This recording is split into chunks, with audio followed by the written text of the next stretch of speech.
Се повеќе сме сведоци на сајбер насилство врз младите, она кое што е познато за целокупната македонска јавност и за кое што имаше информации во изминатиот период е скандалозната група Јавна соба, која што беше група формирана на Телеграм и таму всушност беа објавувани експлицитни фотографии од малолетни девојчиња. Некои од нив оттогаш имаа свои сведоштва и кажа дека се изненадиле и биле фрапирани кога всушност виделе дека нивните фотографии се наоѓаат токму на таа група, каде што може да ги гледаат сите оние кои што се членови на групата. И од тогаш всушност постоеа поголем број обиди како да се разбие таа група и се разбира на крајот следуваше еден судски епилог кој што го видовме во изминатите денови по 4 години затворска казна за оние кои што се креатори и администратори, поточно за администраторот и креаторот. Нема да зборуваме ние многу за тоа, бидејќи слушавме и видовме и во нашите информативни изданија. Она на кое што ние ќе се осврнеме е тоа да порачаме, да апелираме и да се потсетиме што всушност представува сајбер насилството и какви последици може да имаат ваквите травматски искуства, особено кај младите. Сметавме дека ова е добра тема, треба да се зборува и треба да се потенцира, особено за младите кои што не следат, но и за родителите кои што треба будно да го пратат секој чекор кај своите деца, малолетни или пак оние можеби кои што се наоѓаат и во тинеџерските, кои што се најсензитивни години. На оваа тема денеска во утринската програма на мој задоволство зборувам со доктор Мери Босковска, која што е психијатар за деца и млади, експерт за злоупотреба на деца, нивно дијагностицирање и третман, како и поранешен судски вештак за деца и млади во случаи на злоупотреба. Доктор Мери, ви посакувам добро утро и добро ни дојдовте во нашата утринска програма и во студиото на Телма. Добро утро до вас и до сите што не гледаат, до гледачите.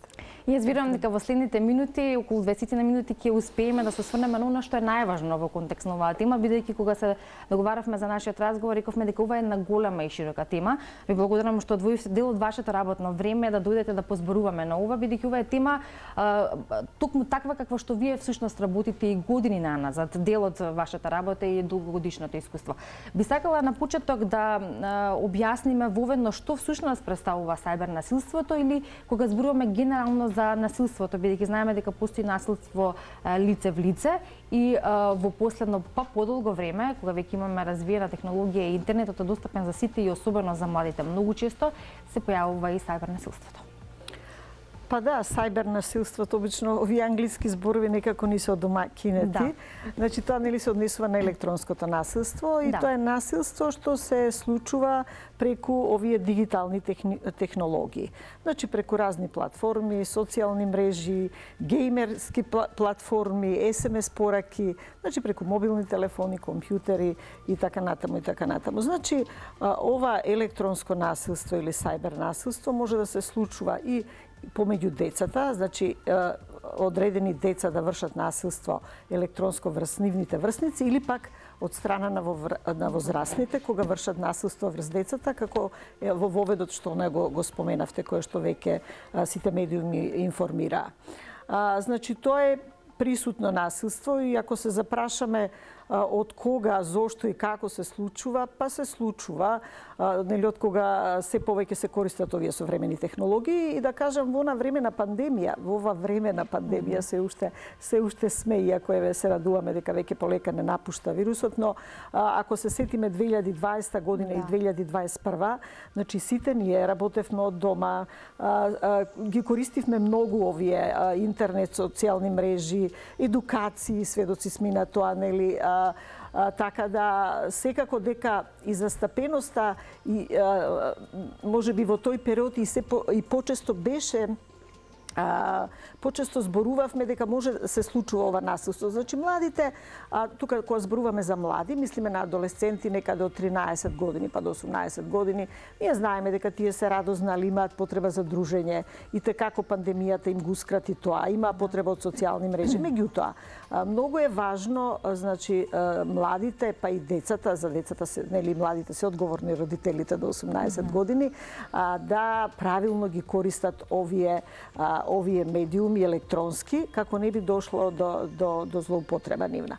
Јас само тука би напоменала, знаете, кога е детето мало, родителите го учат како се поминува преку улица, како се стои на црвено светло, како се поминува на зелено и така натаму. Но кога зборуваме за заштитата на децата од злоупотреба на интернет, значи некои родители помалку знаат. Ние сме сведоци дека децата и повеќе знаат од нас, условно кажано. Тие некои вели како да се родени со телефон, но тоа треба да се контролира колку и како децата минуваат или кога се бали. Тука јас постојано нагласувам, бидејќи освен позитивните ефекти се неоспорни за сите нас, нели, овие модерни технологии, но несаканите ефекти и како децата да се заштитат од тоа, тука се одговорни родителите. И тука е многу важно, нели, да ги контролираат децата и да ги следат и да ги научат она како што ги учат. Идејата ми беше поминување преку улица, така да ги учат како безбедно да бидат на социјалните мрежи, односно кога играат игри, кога контактираат и како да ги превенираат можните злоупотреби што се случуваат не само кај нас во нашата држава, него се случуваат насекаде. Така. Со оглед на тоа што имаме се понапредни генерации, веројатно генерации кои што веќе многу логично разбираат уште во тие први моменти кога треба да се учи дали се поминува на црвено или на зелено, или во денешното време во кое што живееме, тогаш приоритет е токму ова на кое што треба да се обрне внимание, како да се однесуваме и како да внимаваме и да бидеме безбедни додека сме на интернет. Од една страна тука се родителите, од друга страна се институциите, па тука ќе го споменеме и образовниот систем, кој што е создаден за да ги едуцира младите, значи да им го даде знаењето кое што е неопходно, но во време, пак ќе повторам, во кое што живееме, веројатно акцентот треба да се стави на овие работи, практично она кое што се живее или секојдневниот живот. За да се распознае што всушност представува сајбернасилството. Многу од младите се на интернет, многу од нив се шегуваат преку различни коментари, видеа и слично. Но како тука да препознаат и да не биде тоа така наивно дека всушност се игра, а станува збор за сајбернасилство, зборувам кога нема така директни навреди или нешто што би го кажале како сајбернасилство, но кога се наговестува тоа. Па да, кога зборуваме за електронското насилство, исто како она во живо, да кажам, лице в лице, значи тоа може да биде емоционално, како што спомнавте.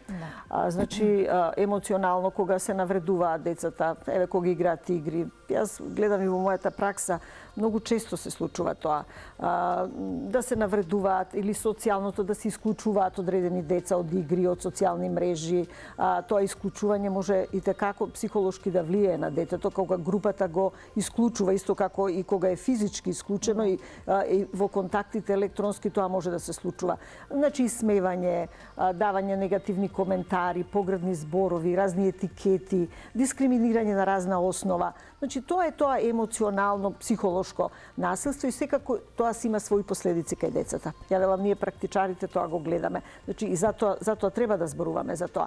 А додека пак социјалното, кажав, кога групата го исклучува, да речеме групата ученици го исклучуваат ученикот, кога они играат, се договараат, него не го вклучуваат и детето и адолесцентот. И тоа е исто така може да биде многу емотивно и стресогено за детето, а најстресогено мислам се тие сексуални облици на насилство, сајбернасилство, кои што, како што реков, може да се манифестираат преку ширење лажни информации. Еве, кога зборуваме за децата, за некоја девојка, дека таа е промискуитетна, дека прави некои работи што не се примерени.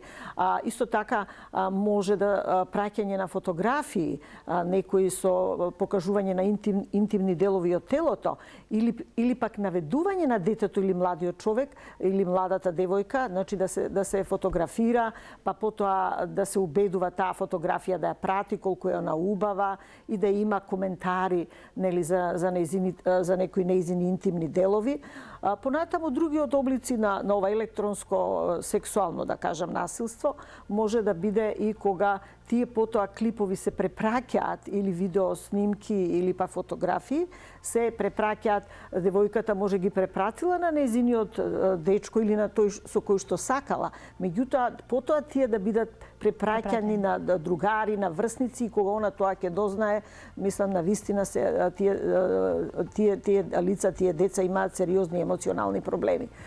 Исто така закана со сексуална злоупотреба, дека ако излезеш ке те сретнам, ќе те силувам или ќе направам нешто. Има и такви работи, било од поголеми врсници или пак од возрастни.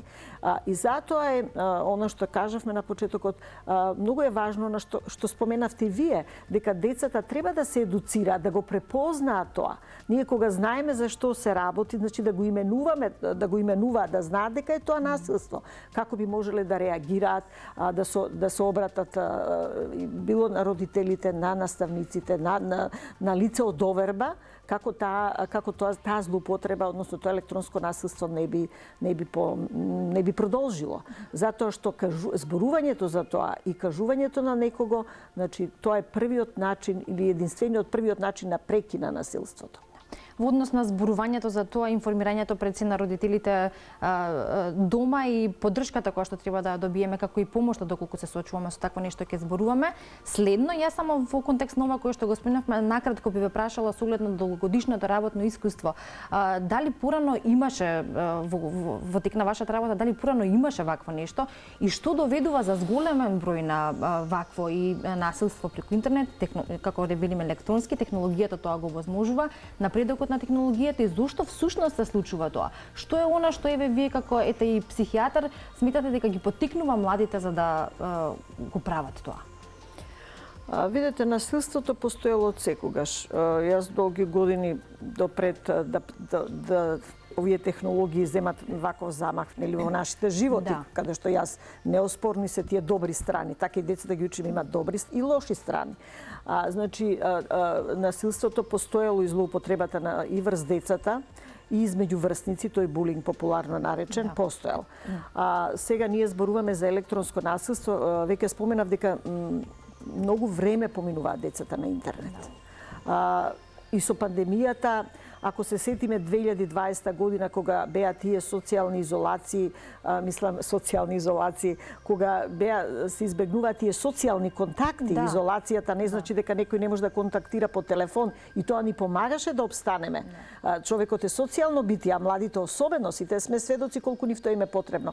Значи, зголеменото време поминато на интернет и користењето на мрежите може да доведе до вакви состојби доколку децата не ги препознаат, не ги видат и не знаат да се заштитат. Тоа се деца, одговорни сме возрастните. Училиштата јас тука можам да споменам дека со фондацијата Чекор по Чекор ние работевме проект онлайн, баш во тој период 2020 и 2021, 4 региони каде што беа вклучени родители, наставници и деца, посебни групи со родители. Значи баш за ова и за сајбер насилство, меѓу другото, нели, стрес од пандемијата како влијаеше на сите нас, како да се справат со тоа. Меѓутоа и една од темите беше и сајбер насилство. Како да ги учат децата, како да ги контролираат што прават, како да ги насочат за безбедно користење на интернет. Така да, знаете, за ова се зборува многу затоа што последиците, психолошките последици по децата може да бидат многу сериозни. И затоа е важна превенцијата, да се зборува. И медиумите и во училиштата се изведуваа работилници со децата. И можам да кажам од тоа искуство во тие 4 региона во Македонија, кога го работевме тој проект, имаше голема заинтересираност од страната на родителите. Знаете, имаше трибини онлайн по 60 родители кои што беа вклучени да го следат тоа. Меѓутоа, училиштата работат на план на превенција на насилство, работат работилници со децата, нели, можеби и со родителите, и сите заеднички, значи еве ние сме професионалци кои што ги третираме тие состојби, но за да не дојде до тоа, подобро е да се спречи, односно да се лекува, затоа што навистина последиците може да има долгорочни ефекти врз животот на младиот човек, психолошки. Уште две клучни точки ни остануваат до крајот, тоа е токму пресекувањето на време, односно барање помоши, соопштување на родителите и на крај последиците и се разбира понатамошниот третман доколку тоа се случи. Јас би во овој следен дел или во следниве минути би ве прашала како родителите да забележат дека се случува нешто со нивното дете, од една страна кога зборуваме за родителите, а од друга страна за младите кои што се соочуваат со такво нешто, како полесно да се охрабрат за да соопштат на родителите, бидејќи реално веројатно тоа им представува проблем да не бидат критикувани, да не бидат осудувани или обвинувани зашто тоа се случува. Да, најчесто и за тоа не кажуваат. Еве јас тука прочитав една статистика за од регионот дека 1/4 од младите лица што доживеале сајбер насилство не соопштиле на никого. Значи 1/4 не е мал број. Или пак 1/3 вели само го исклучиле тој линк или тој контакт. Исто не соопштиле на никого. Само 30 и неколку посто кажале на родителите, а додека 3% кажале на наставникот. Велам, тоа е истражување во друга држава, меѓутоа на Балканот. Меѓутоа и кај нас, оно што рековте вие, стравот, срамот, родителот, знаете, во една таква состојба, доколку би слушнал, кога би разбрал дека се случува тоа, секој родител емотивно реагира. Секој родител сака да го заштити детето. Ќе го исклучи интернетот, ќе го исклучи, ќе му го одземе телефонот, меѓутоа тоа не е решение. Дали денеска ние можеме, дали детето може денеска да опстане, па учат, интернетот е веќе алат, интернетот, телефонот, компјутерот е алатка, само таа алатка треба да ја користиме правилно, корисно за да ни користи, иначе може да не изгори, условно кажано, значи да се јават проблеми. Значи, родителите како можат да го препознаат тоа?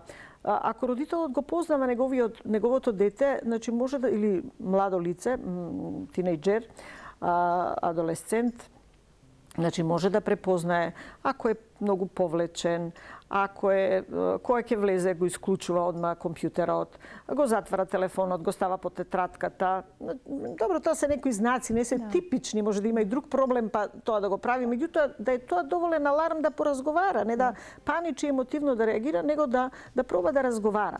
Родителите си ги познаваат сопствените деца, тие реакции кои што се чудни за нив во моментот можеби покажуваат дека нешто не е во ред. Да, некоја промена, едно дете што е повлечено, мирно или така сталожено, одена станува напнато, вознемирено, се расправа, се спротивставува или пак се плаши, не може навечер да заспие, веќе ги кажуваме тие некои од тие проблеми емоционални што може да се јават. Значи треба родителот да го следи детето и да ги препознае некои од овие знаци што би можеле да укажуваат. Исто така и наставникот, еве ние кога држевме обуки по школите, баш и наставникот како може да го препознае тој ученик што доживува некое, што е жртва на булинг или на таква злоупотреба, или пак тој што е насилен исто така, односно што го врши насилство, кога зборуваме за врсници. И сакам да кажам дека тогаш треба да разговара со детето, да детето се отвори, или младото лице, се деца и младо лице. Зборуваме и децата, јас често сум сведок деца на 8 години, 9 години се жалат дека тие почесто го доживуваат тоа емоционално насилство од врсниците и тоа исклучување. Значи родителот да ги препознае тие знаци и да се обрати за помош, односно прво да разговара, не мора да се обрати, да детето му каже. Значи, детето треба прво на родителот во доверба, во еден смирен, како да кажам, однос, без да го обвинува, без да го критикува, така ти треба, па кога си цел ден на интернет. Значи, родителите уште додека се децата мали, она што рековме во превенција од сајбер насилство, но родителите треба додека се децата мали да воведат некои правила, под наводници да воведат правила. Значи, кога се користи до 2 години, не треба да се дозволува децата да бидат пред екрани. До 5-та година да бидат половина час. А кога ќе тргнат на училиште, правилата се да не се користи телефонот и интернетот, да не се игра пред училиште, додека се јаде, пред спиење, додека не се завршат домашните задачи. Значи, родителот е тој што треба да го научи детето.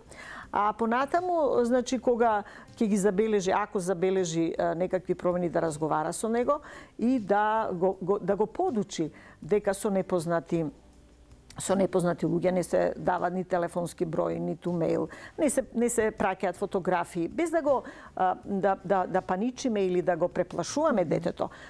Знаете, еве ако споредиме, одиме ние по улица, ако ни приде непознат, дали ќе му го дадеме нашиот телефонски број или дали ќе му дадеме адресата или дали веднаш ќе му кажеме каде работи мама или тато, значи или други некои податоци. Значи истото тоа важи и кога ги учиме децата за безбедно користење, неколку пати го споменат тој избор, безбедно користење на интернетот, значи токму дека тие наши лични, тоа се лични податоци, детето не знае што е личен уште податок додека е мало, веќе адолесцентот знае. Тоа е наша приватност. Тоа ние го споделуваме, не као тајна да го учиме дека е.